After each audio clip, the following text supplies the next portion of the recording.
My name is Chelsea Conley, and the book that I chose is from the Captain Underpants series written by Dave Pilkey.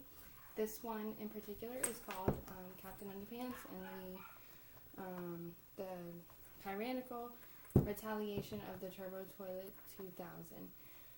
2000. This book plays off of the other books in the series, and previously in the other books, George and Harold had a kickball that was sent flying up into space, and it finally got to one of the planets, and the turbo toilets received it, and now they have come to seek revenge on George, Harold, Captain Underpants, and all that fun. So the reason that I feel like this book has been banned or challenged is because of the vulgarity of it, I guess you would say. The book is called Captain Underpants, and that's actually one of the reasons why growing up I wasn't allowed to read this, or my sister wasn't allowed to either. My mom didn't like how it was called Captain Underpants, so we were never allowed to read the books. On page 21, it is the start of chapter 2.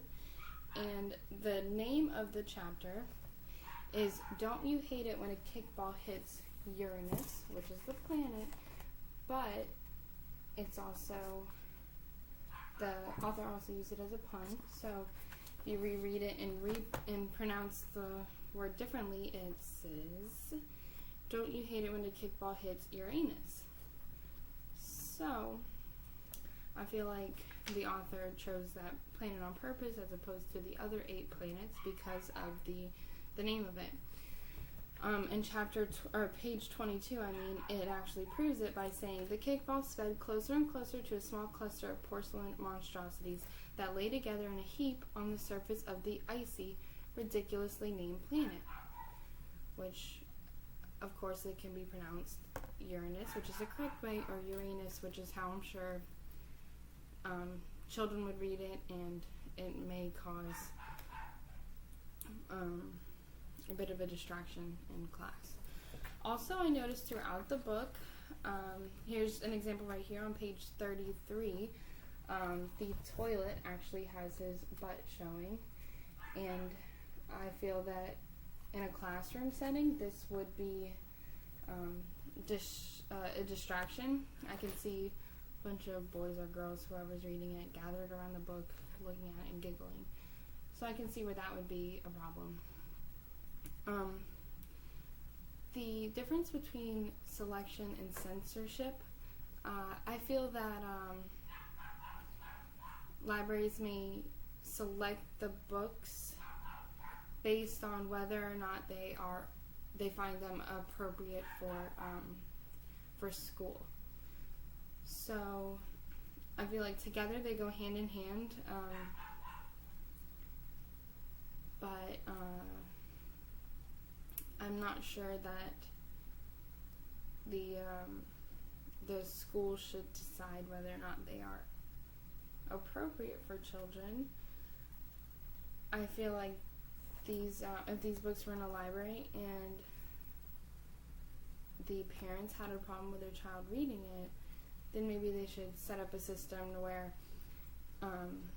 my child can't check out a book that, kind of like a rating system like they do with movies or video games, that kind of thing, to say my child can't read a book that's PG and up.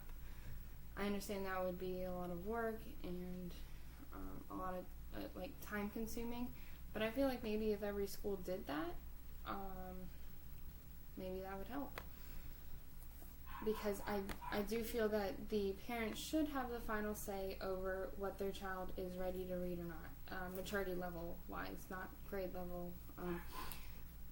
These books are actually really great for kids because they're graphic novels. They're more fun to read than other chapter books. They have lots of pictures. They also have comic book strips. So I feel like these are, more fun, and reading would be less boring if these books were allowed. Lastly, would I have these books in my classroom if I was a teacher? I would, but I feel like as a teacher, you would need a strong classroom management plan in place, just so it doesn't become a distraction. Because like I said, these books are good for kids as long as their parents approve, which I think is important. But they're more captivating to students, so I feel that these would be a good book to read. And as long as you are able to control your classroom and make sure that it wouldn't become a distraction, then I really don't see an issue with having my students read these books.